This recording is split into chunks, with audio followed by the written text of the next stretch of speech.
This is representative of our legal team. We're representing President Trump, and we're representing the Trump campaign. When I finish, Sidney Powell and then Jenna Ellis will follow me, and we will present in brief the evidence that we've collected over the last, I guess it is 2 weeks. Also, Joseph DeGenever, Victoria Tenzing are here with me. There are a lot more lawyers working on this, but we're the senior lawyers, and Boris Epstein. So, I guess the best way to describe this is when we began our representation of the president, we certainly were confronted with a very anomalous set of results. The president way ahead on election night, 700,000 or 800,000 in Pennsylvania. Somehow he lost Pennsylvania. We have statisticians willing to testify that that's almost statistically impossible to have happened in the period of time that it happened. But of course, that's just speculation. As we started investigating, both our investigations and the very patriotic and brave American citizens that have come forward are extraordinary. Extraordinary number of people, extraordinary number of witnesses. And what emerged very quickly is this is not a singular voter fraud in one state. This pattern repeats itself in a number of states.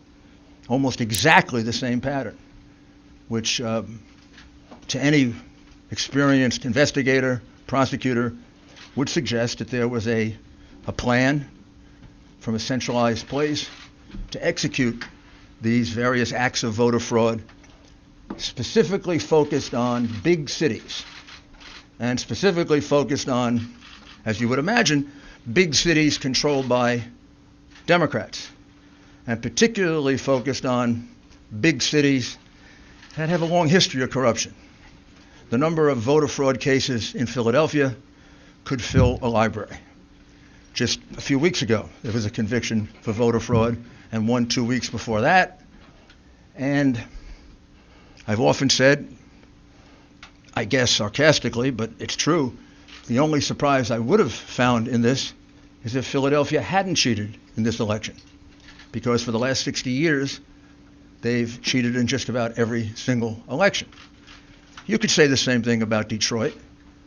Each one of these cities are cities that are controlled by Democrats, which means they can get away with anything they want to do. It means they have a certain degree of control over, certainly control the election board completely, and they control law enforcement, and unfortunately, they have some friendly judges that will issue ridiculously irrational opinions just to come out in their favor. So let's start with the specifics. Pennsylvania. In Pennsylvania, the margin of victory now for Biden, which is not a victory, it's a fraud, is 69,140 votes. The reality is that we are now at a count of 682,770 ballots, for which we have affidavits that there was no inspection of that ballot at the time that it was entered in the vote. It was a mail ballot. Mail ballots are particularly prone to fraud. We were warned about that by Jimmy Carter, President Jimmy Carter, and Secretary Baker in a report about a dozen years ago, in which they said that mail balloting is particularly susceptible of fraud, that we should very carefully consider ever doing it, and that it can be taken advantage of. Justice Souter warned us of the same thing in a comment in an election law case. And even the New York Times wrote articles about how dangerous mail-in voting was. And this is the first time we ever did it en masse, and I think we proved that all three are prophets. It's not only susceptible to fraud, it is easily susceptible to fraud, particularly if you have a plan or scheme which sounds eerily similar to what Joe Biden told us a few days before the election, that he had the best voter fraud team in the world. Well, they were good. I don't know that they were that good because they made significant mistakes, like all crooks do, and we caught them. One of them was pushing out Republican inspectors. Every state, almost every civilized country, even Tanzania and places you wouldn't think of, have rules about inspectors, particularly for mail-in ballots. And why particularly for mail-in ballots? Because they can more easily be defrauded, and you can't check on it. People who have never done a mail-in ballot, I'm going to show you why it's so easy. Well, you fill out an envelope like this. You put your, usually in New York it would be your assembly district and the precinct in which you're voting. You fill out your name and your address, and you sign it. You then use an inner envelope, and you put the ballot inside the inner envelope. You seal it all, and you send it in. When it's being counted, almost invariably in the United States, up until the mass cheating that went on in this election, a Republican and a Democrat inspector, as well as others, if there are other parties, is allowed to watch the unsealing of this ballot. Used to go on all over America when we conducted honest elections. Because the only time you can ever find out if it's a fraudulent ballot is when it is looked at. The minute you approve this, it's thrown away, gone for eternity. The only thing left is the vote. That could have been Mickey Mouse. That could have been a dead person. That could have been not filled out properly. That could have been the same person 30 times. That could have been, and all these things have happened, by the way. That could have been nothing filled out. We'd never know. So, for example, the recount being done in Georgia will tell us nothing, because these fraudulent ballots will just be counted again because they wouldn't supply the signatures to match the ballots. So it means nothing to have counted these ballots because, for example, in Pennsylvania, where we have probably our most precise evidence, 682,770 of these ballots were cast, put in, and they weren't inspected, which renders them ballots that are null and void, cannot be counted, have to be removed from the vote. Why? For several reasons, not the least of which is that was basically only one of two places in the state where it was done. So in the other parts of the state, there was a legitimate inspection of the ballots. So if you have two different standards in different parts of the state, one favoring one part of the state, the other disfavoring the other part of the state, that's a classic violation of the Equal Protection Clause of the United States Constitution. Bush v. Gore being the most recent case that teaches that. That's not the only fraud that went on in Pennsylvania. All of the other frauds carried out in the other states by the Democrat bosses happened there as well. For example, if you made a mistake in that ballot and you lived in Philadelphia or in Pittsburgh, you were allowed to fix the mistake.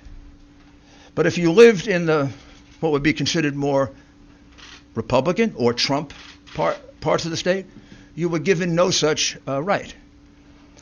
One of our plaintiffs, Mr. Henry, cast an absentee ballot, and he failed to put it in the secure envelope inside. He just put it in open, naked. That ballot was cast aside because it was invalid, because that breaks the privacy of the vote. In Pittsburgh and in Philadelphia, if they noticed that there wasn't an inner envelope, they'd contact the voter and allow him to vote again. Or if he didn't fill it out completely, or if he made a mistake and didn't sign his full name, he was allowed to cure it. There is no such provision under the law of Pennsylvania. The Democrat Secretary of State made that up in order to maximize the votes in Philadelphia and Pittsburgh and to minimize the votes in the other parts of the state. Clearly illegal, clearly voter fraud, easily provable, hundreds of witnesses, maybe thousands. We have To give you another example, we have 17,000 provisional ballots cast in Pittsburgh. Do you know what a provisional ballot is? Provisional ballot usually happens this way, and about 15 of the 17,000 happen this way. You walk in and you say, "I'm here to vote today." "Oh, Mr. Giuliani, you already voted." "I did? I don't remember voting." "Oh, yes, you cast an absentee ballot." "No, I didn't." "Yes, you did." "No, I didn't." "Yes, you did." So why does that happen 17,000 times in Pittsburgh? People walked in thinking actually 15,000 to be precise. Why did it happen 15,000 times that people in Pittsburgh walked in to vote and they had already voted according to the Democrat election machine? Did they forget? That many people with bad memories in Pittsburgh? Or is the following correct?